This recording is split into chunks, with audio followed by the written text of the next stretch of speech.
5, 4, 3, 2, 1. It's kind of late, right? All right, good night. What? Am I too far back? I don't know. Good. Why is it morning. situated different because our coat rack's showing? Like that. Well, you were like relaxed. I was trying to adjust it to you. Oh. Good morning, guys. I'm a little tired. It is a Wednesday night for us, Thursday morning for you guys. And we just got back from Bible study. Hopefully you had a chance to see it. Man, if you're not watching the Communications Bible study, you're really, truly missing out. These are the things that they're going to give you tools to carry for the rest of your life. Por vida. So hopefully, I really hope all of you guys are taking advantage of it and watching it, you know? Yeah. We did part 5 today, so now there's 5 parts. I'm probably going to create a playlist, and that way add to it as it goes. Yeah. Yeah, so because I think this is something that's going to be watched by a lot of people in the future, you know, and I like to put in a playlist so people can go to it and learn about communication.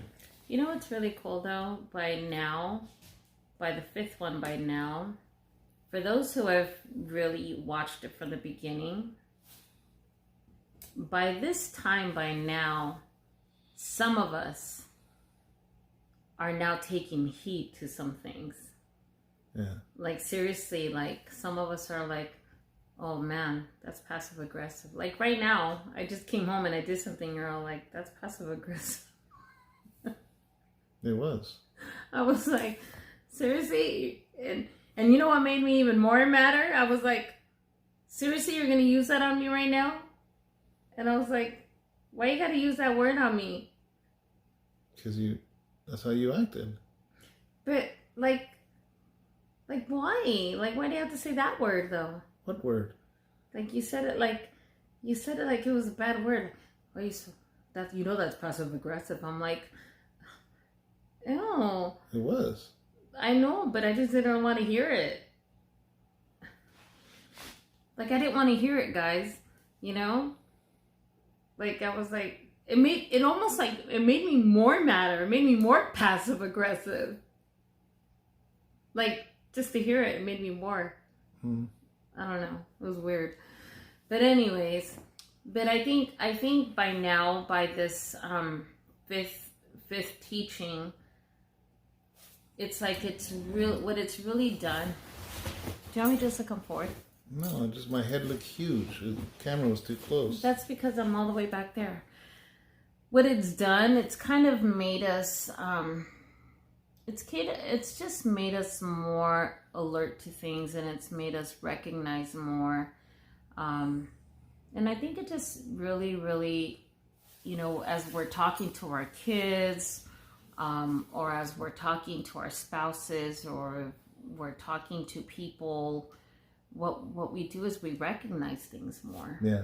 And makes us more aware of things. And I think it makes us think twice about what our reactions are going to be, or how we're going to react to something, or before we react to something. And I'm like, let me think twice before I react a certain way.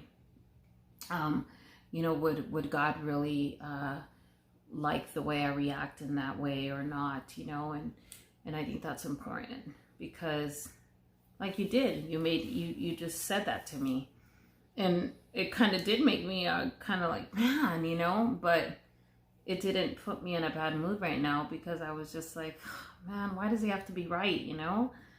And it did irritate me, but you were right.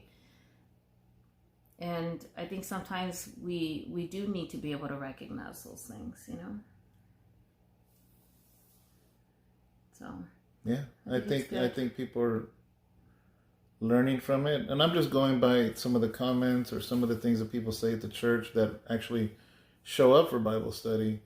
And like Sharon was saying, just within ourselves, you know, this is a class actually that I took for my Bible college, because once I finished my associates in biblical studies, my bachelor's is in ministry. And in case you don't know what that means, ministry is how to minister and be a minister and minister to people and basically be a servant to people. So The associates was learning the Bible, biblical studies. But what good is biblical studies if you don't know how to minister it?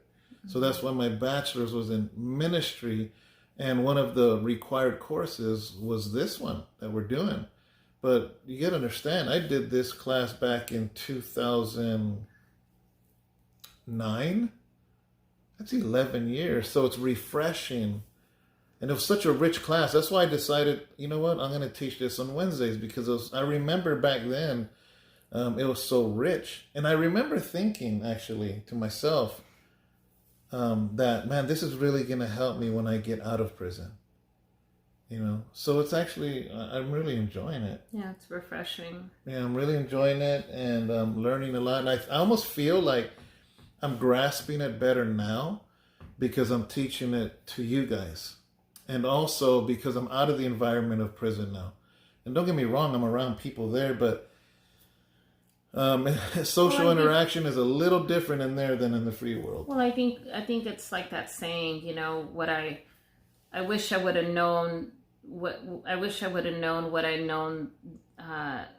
What is that saying? Like what I know now, what's that saying? I wish I would. I don't know.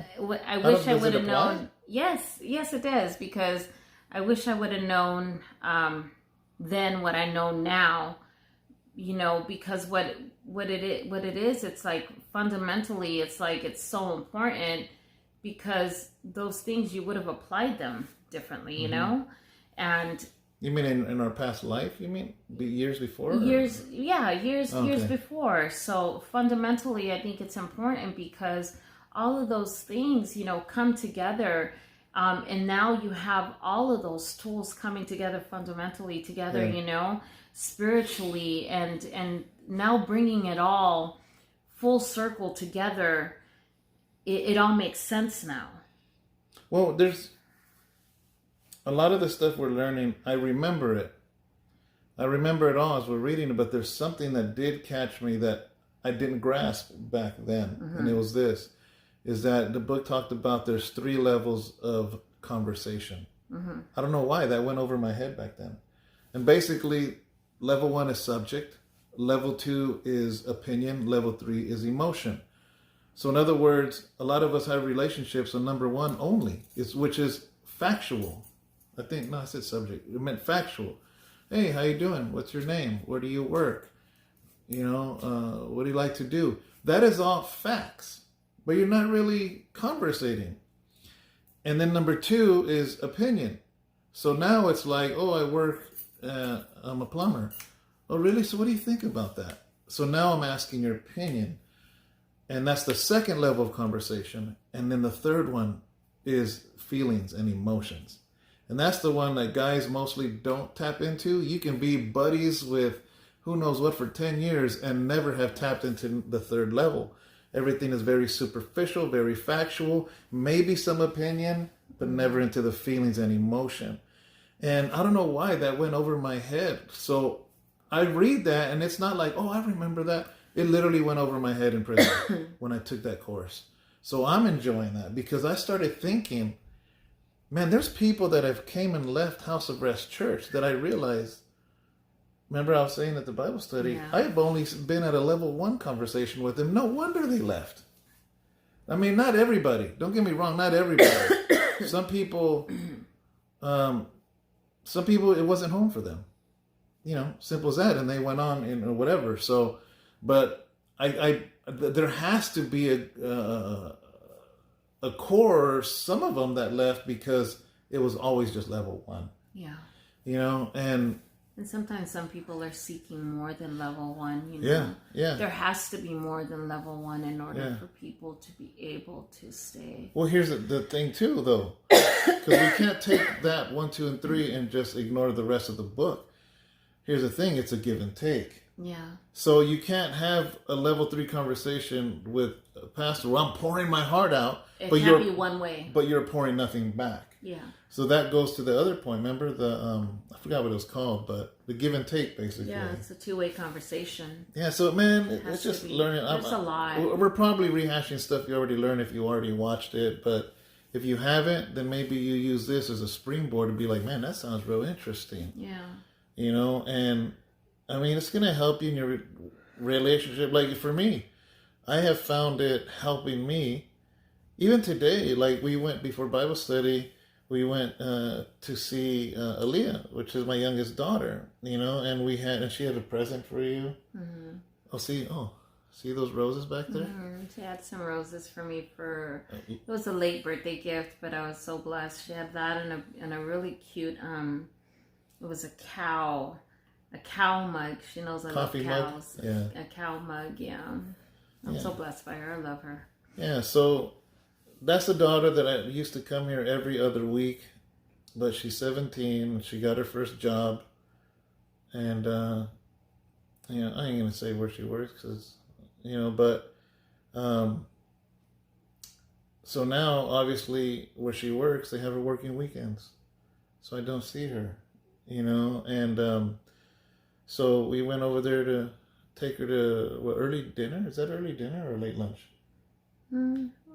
Both? Early dinner, yeah. Yeah, so we picked her up and hung out with her, and she had those flowers for you, and it was a really nice conversation, just sitting with her. And for the first time, it was weird because it was like talking to a young adult, and that's my baby. That's the last one that's still minor.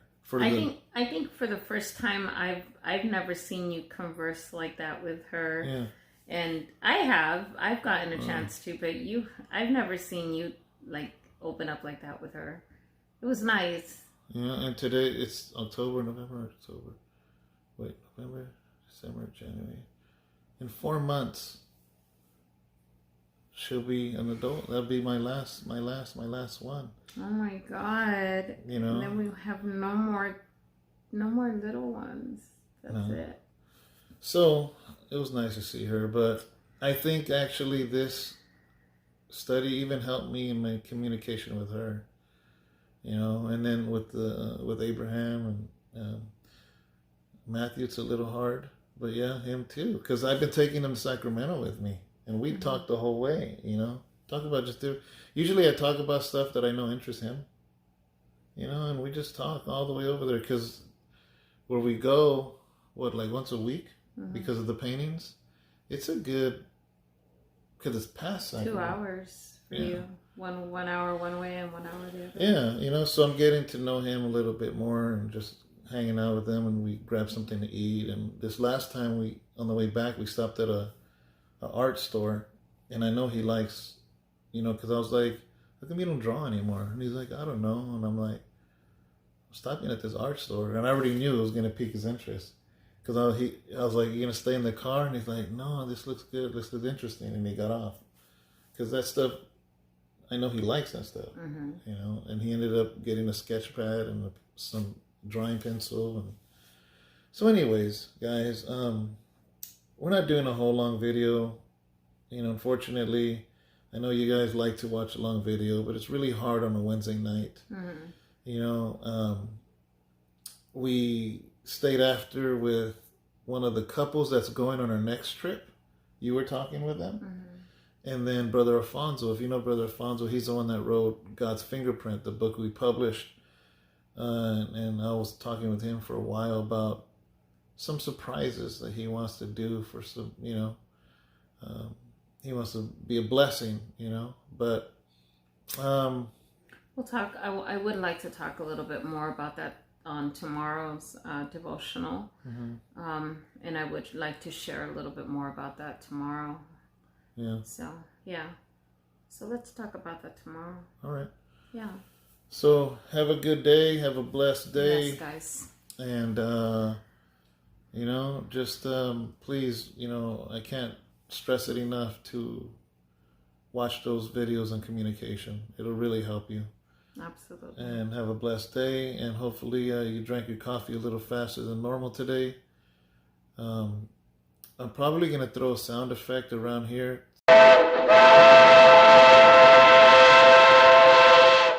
This is for those of you that are wearing headphones, so you'll jump and be scared, because I think that's funny.